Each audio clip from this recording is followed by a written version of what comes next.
Hey guys, I'm actually heading back to Brisbane today.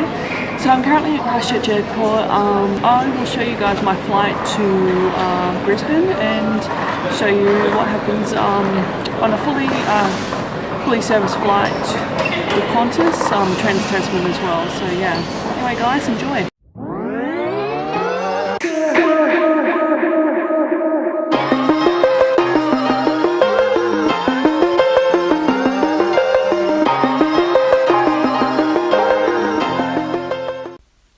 Qantas is Australia's national airline, and also it is Australia's largest airline by fleet size and destinations, both domestic and overseas. Qantas is one of only 3 full-service carriers that fly from Australia to New Zealand, with the rest of the market taken up by low-cost carriers, mainly because of the short distance it is to cross the ditch. Qantas flies to 20 domestic destinations and 21 international destinations in 14 countries around the world. Its flagship route is called the Kangaroo route, which is the flight from Sydney to London. This was actually filmed in September 2016. In October 2017, I will be flying Qantas long haul from Brisbane to Tokyo Narita. So there will be a full review of that flight to give you an idea of what to expect when you're flying long haul with Qantas. This flight from Christchurch Airport boards through an air bridge, and the flight attendants are welcoming and attentive. As I fly this route often, it's always great to see when a flight attendant does recognise you and you do actually feel really welcomed. One thing you do notice when you're flying a Qantas is the lack of leg room. I'm 1.75 metres tall, or 5'9". We took off a few minutes late, taking off from the south. We made a left-hand turn over the braided Waimakariri River and we headed over the Southern Alps. Unfortunately, it was cloudy, so I wasn't able to see a lot of outside until we crossed the coast at Greymouth and left Aotearoa, New Zealand. The takeoff from a Boeing 737 is pretty shaky and you do hear the engine spool up, but it was a reasonably smooth flight. A really good tip is that if you want to see the Southern Alps, including Aoraki and Mount Cook, make sure to secure a seat on the left-hand side, as you'll be amazed by the beauty of Aotearoa, New Zealand. Approximately 20 minutes after takeoff, we were served our meals. We had a choice of chicken or fish, and I chose the fish, which was a Mediterranean style with a spicy crust, potatoes, steamed vegetables and white sauce. I'm going to try this fish.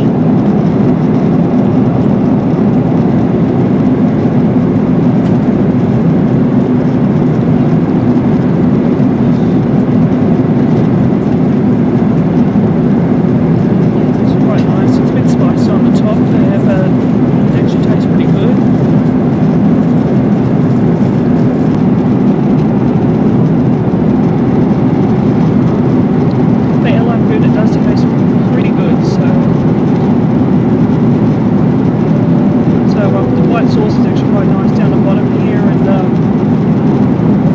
vegetables a bit sad, but they're alright.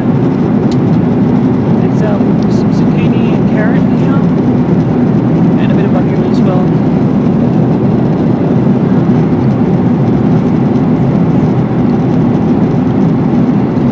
I really like this crust that's on the top of the fish. It's actually quite delicious.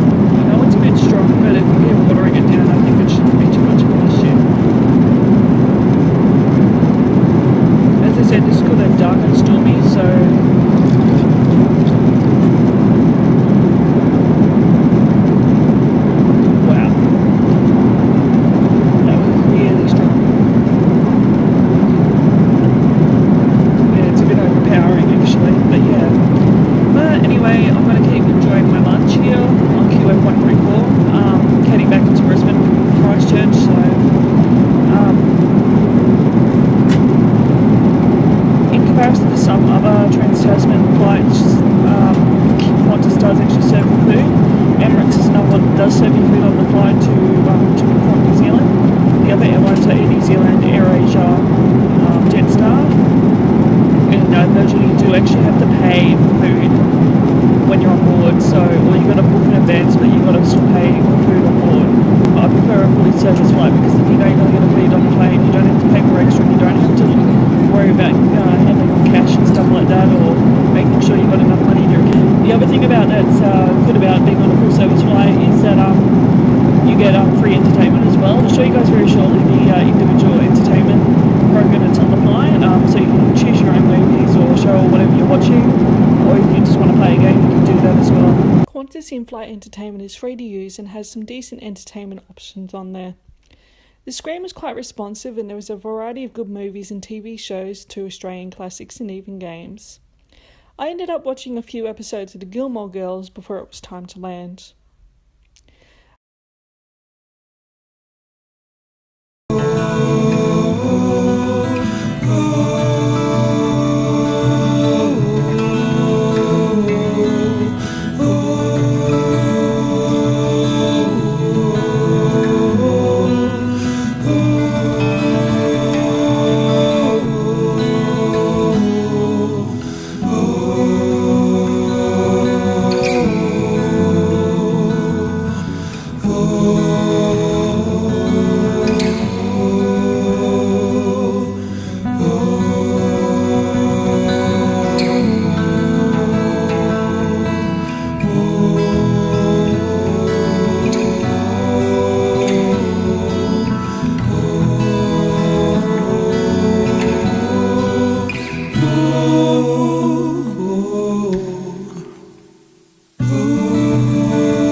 Approximately 1 hour prior to landing, we were served a Tip Top ice cream, which is a New Zealand brand of ice cream.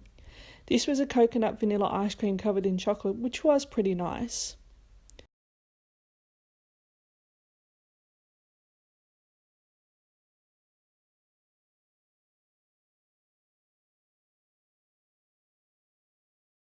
Prior to landing in Brisbane, we flew over the Moreton Bay area and the south side of Brisbane. Unfortunately, it was pretty cloudy, so it wasn't until we were making our approach to landing that you actually really saw anything. Once arriving at Brisbane Airport, you disembark from the plane from an aero bridge and then you make your way to the Border Patrol and quarantine area. This is made quite easier if you are carrying an e-passport, so you can use the e-gate system at the immigration area.